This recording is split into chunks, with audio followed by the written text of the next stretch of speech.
You're spying on me. Everybody is crawling on his hands and feet to try and get one peek on my room. The pleasure den of the absurd. Oh boy, here we go. There's a lot to this one, so I'm gonna try and get through it quick. Zappa, 1988. He's back on the road after 4 years.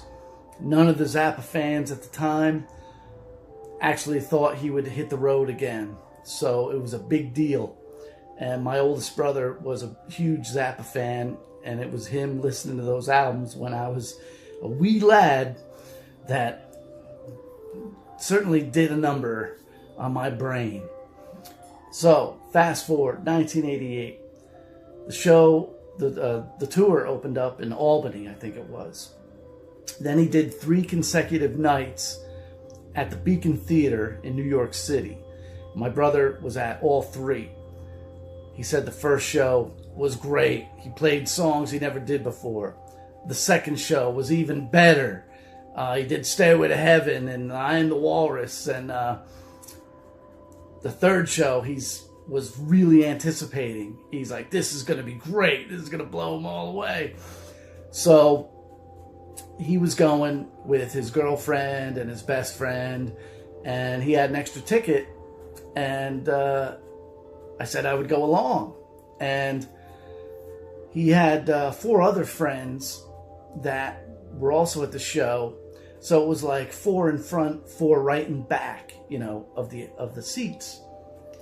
And so his buddy, his best friend, his older brother was there. So we ran into him and talked to him. And then we ran into this other set of brothers that we knew.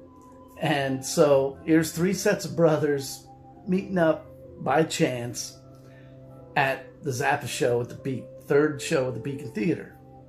So that's cool. And so they do their hour, and then they had an intermission, 30 minutes, and then they come back. And Frank's saying, we got special guests coming out. Dweezil's going to come out and do a guitar solo to one of the songs. Moon was there. Diva was there. I don't remember Amit showing up, but the 2 girls and Dweezil were there. And everyone's like, yeah! So he announces that it's somebody's birthday. I don't recall who it was. I thought maybe it was a member of the road crew or something like that. I don't think it was a band member. So he has the whole place sing along to Happy Birthday while the band is playing. And somebody on the mezzanine dropped their drink right on top of the mixing board. And bzzz, shorted the thing out, shorted out the amps on the stage. Oh man, I think all they had was their monitoring system for any kind of amplification. So they actually they had to stop the show and go to the remote van and bring back another board. So as you could tell, Frank is just pissed. And it really put a damper on the rest of the show, which, felt kind of rushed. I mean, he did bring out Diva and Moon. They danced around to one of the songs. Dweezil did come out and play with Frank. But it all just kind of seemed a little rushed and whatnot. And so that happened. And of course, that was a weird omen of things to come for the troubled 88 tour. There's a book written about it that I'd really like to get a copy and read that one. But to end the night, my brother lived in a different town with his girlfriend, so we were going to drop him off. And then his buddy lived in the same town I did, so he was going to drop me off and go home.